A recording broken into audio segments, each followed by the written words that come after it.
Earlier today, President Biden spoke with Israeli Prime Minister Benjamin Netanyahu for the fifth time since the Israel-Hamas war began last Saturday. White House officials tell NBC News President Biden was consistently updated throughout the day yesterday and has been continuously briefed throughout the day today. Following their conversation, Netanyahu publicly thanked him for the, quote, deep and unconditional American support. Joining me now from Tel Aviv is former Israeli ambassador to the U.S., Michael Oren. Ambassador, first, thank you for being with us. How are you and your loved ones at this time? We're holding on. You're welcome to my bomb shelter. This is my bomb shelter. Many Israeli houses have them. My family, my kids are in those bomb shelters. My grandchildren are in those bomb shelters. We had two barrages hit nearby just during the day today. Ambassador, Donald Trump's former ambassador to Israel, David Friedman, wrote online that while he remained a critic of the Biden administration, the moral, tactical, diplomatic, and military support that it has provided Israel over the past few days has been exceptional. Do you agree? Absolutely. And more so, I not just as a former diplomat, as an historian, I've been involved in U.S.-Israel relationship for many decades. And I do not recall a speech such as the president gave in its compassion and its understanding and its commitment, even to go against the political winds in Washington. He took on, if there's one thing that Republicans and Democrats agree on in Washington, is non-intervention in foreign military entanglements, particularly in the Middle East. He went against it. And then followed up by the visit of Secretary of State Blinken here and the speeches he gave, talking about his personal connection to the Jewish people, to Jewish suffering. It came at a time, I can't emphasize this enough, Lindsay, that came at a time when we so desperately needed to hear that voice. And I think that there's been some, I do a lot of interviewing on the Israeli press. There's some debate about the degree to which President Biden will actually physically, militarily support Israel if we need it, particularly in the north. If Hezbollah in the north begins to attack us and opens up a second front, I'm strongly of the opinion that President Biden, who I got to know quite well in Washington, means what he says, that he has moved the aircraft carriers Eisenhower and Ford. He has augmented American fighter forces close to the Middle East. He means what he says. This is no bluff. And that is an important message to send to Iran and to its other proxies in the region. But Ambassador, is that U.S. support unconditional? I don't know if you heard my conversation with Martin Flesher in the last segment, but he has essentially said that right now Israel has the moral high ground, but as the imminent ground invasion happens, as we see more suffering in Gaza among the Palestinian people, that could fade.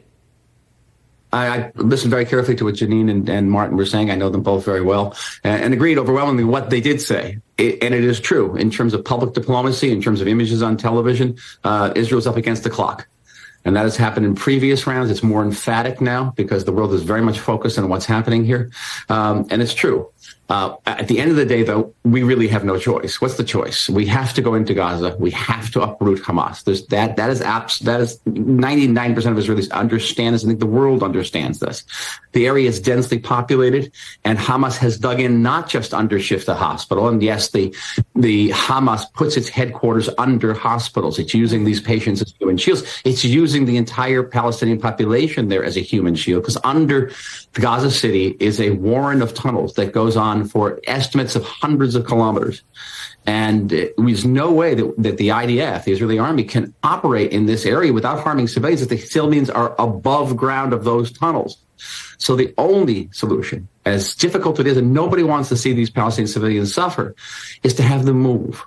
Now, there's a big question about getting food and supplies to them. There was a big issue about Egypt. I understood in your previous conversation, Egypt refuses to open up the crossing at Rafah unless Israel provides sometimes humanitarian relief. Did I get that right, Lindsay? Right, that's the NBC News reporting that we have right now. Yeah, good. Well, I was in charge of supplying Gaza for the Israeli government during my last round in government. And we have a major crossing. It's called Kerem Shalom, ironically called the Vineyard of Peace. Kerem Shalom is capable of handling 1,200 very large truckloads of food, supplies, everything you want into Gaza. The blockade of Gaza was a military blockade. You couldn't bring in arms. You couldn't bring in materials that can be used to build tunnels, to build bunkers. That was what the blockade about. It was not about food. It was not about medicine. It was not even about other types of building materials. And what happened is that Hamas destroyed that crossing. It doesn't exist anymore. It was blasted. All the Israelis who were working there were killed.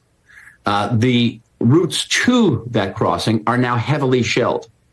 So even if somebody from our side, even if someone from, say, an NGO or the UN wanted to bring in supplies to that crossing, they can't. It's dead. It's gone. So if Hamas did this, if there's a water shortage in Gaza, it's first because Hamas doesn't invest in any infrastructure. It takes every cent that it gets and invests in tunnels and in weaponry, and leaves this people without electricity, leaves its people without water. It is very, very difficult humanitarian situation. Egypt, yes, could open up its border. I understand Egypt's fear of allowing large numbers of Palestinians into the Sinai Desert. It's an area that's not really very populated, or even to the city of Al Arish, which is the closest city to Gaza to the south. But certainly Egypt could play a role here. I'm not a spokesman for the Egyptian government. I would just urge Egypt to do this.